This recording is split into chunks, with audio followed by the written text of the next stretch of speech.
Fala, meus amigos, eu faço questão de subir essa análise aqui por conta da liderança do Palmeiras. O jogo tá terminando, eu tô subindo para fazer o nosso pós-jogo no Não Importa o que Digam, mas eu queria dividir uma opinião com vocês do que eu vi do Lucero e quem fez o gol do Fortaleza, o segundo, novamente. Palmeiras viu quem foi o Lucero, Flamengo tá vendo quem é, e a gente precisa de uma terceira opção pro ano que vem, que pra mim a gente precisa de uma segunda opção, pelo jogo que o Rony fez, tá? E por tudo que a gente discute sobre o centroavante no Palmeiras. Fortaleza faz o gol, se a gente analisar aqui, ó, o lance, não sei se não vou virar para lá por conta dos direitos autorais, né? Mas Fortaleza vem criando no contragolpe e mais uma vez chegou finalizando como um centroavante, mostrando a qualidade de finalização que muitas vezes a gente reclama do Rony, tá? Então é um jogador interessante e eu acho que agregaria bastante valor para o Palmeiras na próxima temporada. É lógico, né? Imaginando, obviamente, uma contratação a nível de futebol brasileiro, que se a gente for futebol internacional a gente vai achar mais opções. Na descrição do vídeo também você encontra o link da 1xBet, que tem Campeonato Brasileiro, as principais ligas, vai ter a final também da Copa América, a final da Euro. Utiliza o cupom INSTAVERDE e você dobra o seu depósito, tá? Hoje a gente vai fazer uma análise curta aqui nesse vídeo por conta da live, eu quero saber a opinião de vocês, tá? Cara, o Palmeiras atuou bem, o Palmeiras, inclusive a gente pode falar que o Luigi não fez o gol por um capricho, cara, que passe que foi do Veiga pro Luigi, que ele não marcou o gol. O Rony, né, deu um passe muito bom para gol hoje pro Estevão, mas, né, perdeu o seu gol, saiu aí, de certa forma, até aplaudido pela torcida. Mas hoje a gente vê um coletivo do Palmeiras funcionando e o Dudu também perdeu um gol, né? O Dudu poderia ter feito ali o gol dele, foi servido para isso, né? Na cara do gol, acredito que nervosismo, tudo isso conta, mas não deixa de ser um gol perdido também. O Palmeiras, ele não passou sufoco nesse jogo, o Palmeiras ele até deixou de ampliar o marcador.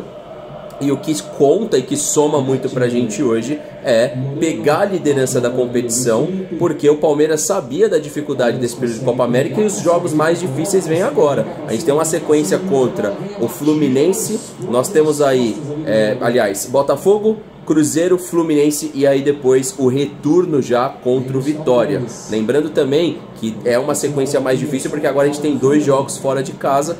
Fluminense não dá para falar que vai ser um jogo difícil, mas é um time que vai começar a precisar somar para não cair para a Série B.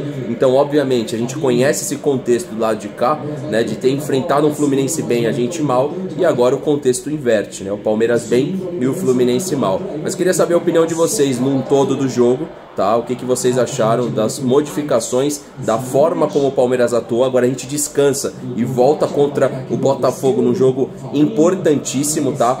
Na análise pós-jogo nossa do Não Importa o que Digam, a gente vai falar do pós-jogo e da coletiva do Abel Ferreira. Conto com a participação de vocês e para essa segunda semana aqui de julho, a gente já tem disponível os reforços. Então, logicamente, o Palmeiras vai crescer nesse sentido e ao torcedor do Fortaleza, aceita a brincadeira do título, mas vocês têm um centroavante, um atacante que tem uma definição, um poder de definição muito interessante. E também sobre a questão do Gabigol, foi uma fala protocolar, teve também essa bizarrice aí desse GC, que eu vou evitar comentar isso daqui, porque é realmente ridículo, porque tem determinados jornalistas nesse país que não criam conteúdo sobre o Abel quando ele vai bem. E eu não tô aqui para defender o Abel, para falar que ele tá certo, etc. Mas não fazem conteúdo diário sobre o Palmeiras. Quando ele erra a primeira vez, eles estão prontos para gravar vídeo, fazer texto e etc.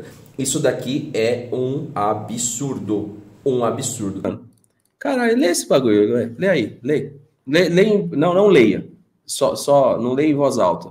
Pensa todo mundo aqui, mano, comigo. Vai. Pensa todo mundo isso daqui, mano. Pensa todo mundo isso daqui, mano.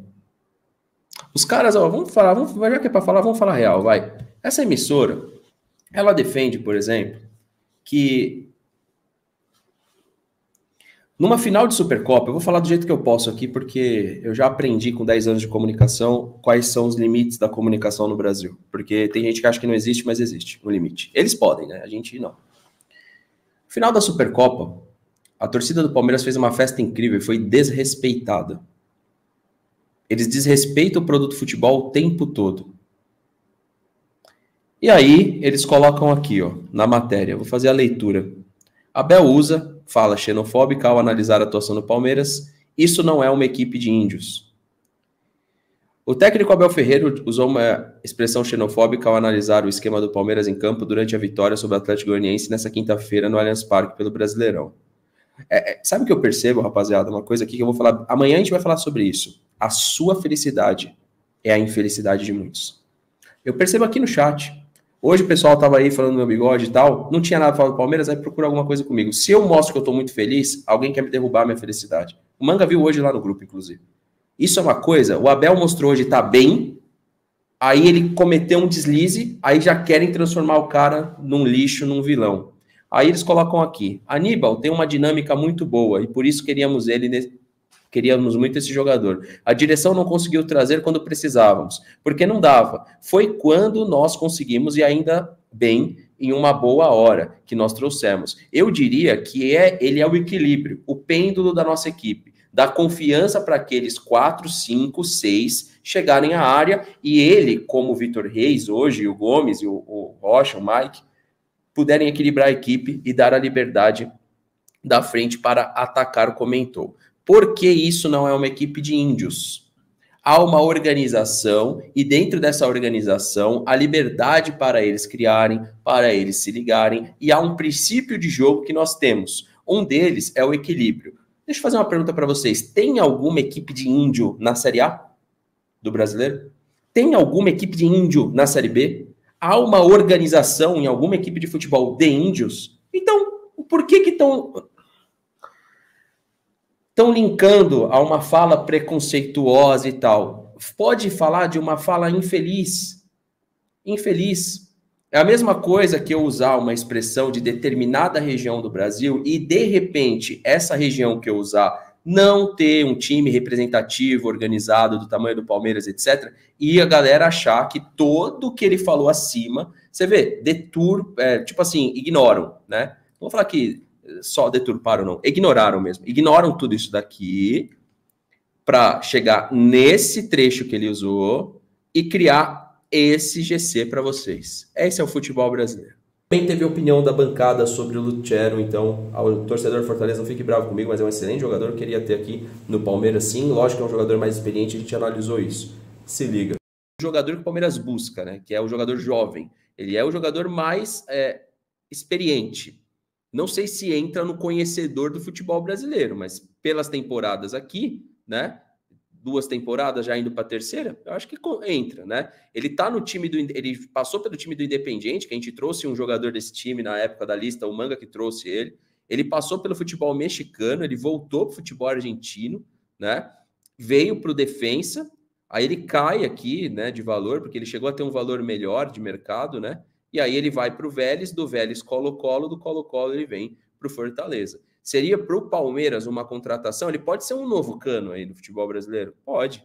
Ele pode se encaixar como um novo Cano, mas seria uma contratação para o Palmeiras de impacto? Não. Seria justamente a segunda opção ao Flaco para brigar diretamente com o Rony. Ele é intermediário, ele não é aquele centroavante super alto, ele tem 1,82, tem feito seus gols e naquela lista, né, TH, que a gente montou, poderia ter colocado o Lucero. Não sei quantos gols ele tem, quantas partidas ele já tem pelo Fortaleza, não sei se é um super índice, a gente pode trazer na próxima live para complementar, mas queria saber a opinião de vocês, que muita gente fala do Lucero. Aí o amigo aqui ele coloca o seguinte, não seria uma opção tentar trazer esse cara no que vem? Henrique, a opção é que ano que vem, né, TH, a gente tem um sarrafo chamado Mundial de Clubes 2025, que não é um sarrafo baixo. Então, ou o Palmeiras assume qual o papel dele no Mundial de Clubes, se é um papel de tentar algum protagonismo ou um papel de coadjuvante, e aí sim a gente tenta entender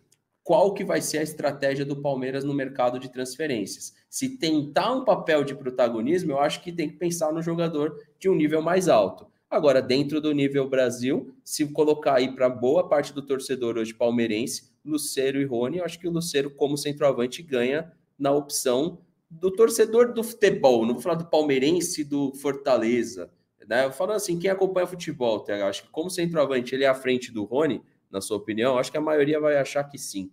Talvez influenciado pelo momento dele também.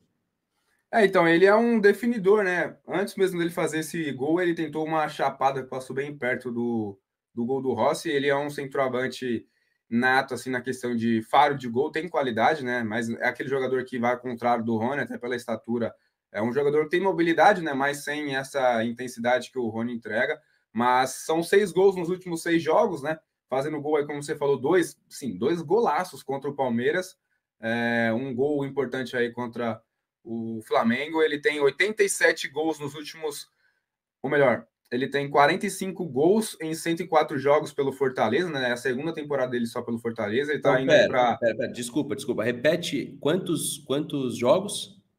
104 jogos e 45 gols pelo Fortaleza. Já é acima da média do Rony, então, em índice, sim. Para quem tá perguntando aí no chat, é acima.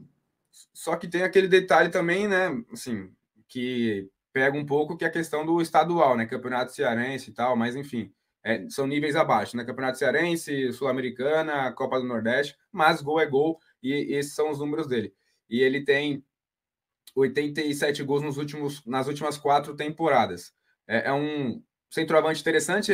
Hoje ele tá indo para 21 gols na temporada. Só o Pedro tem mais gols que ele, né? O Pedro foi a 26, ele vai para 21. É o segundo jogador da Série A com mais gols marcados em 2024.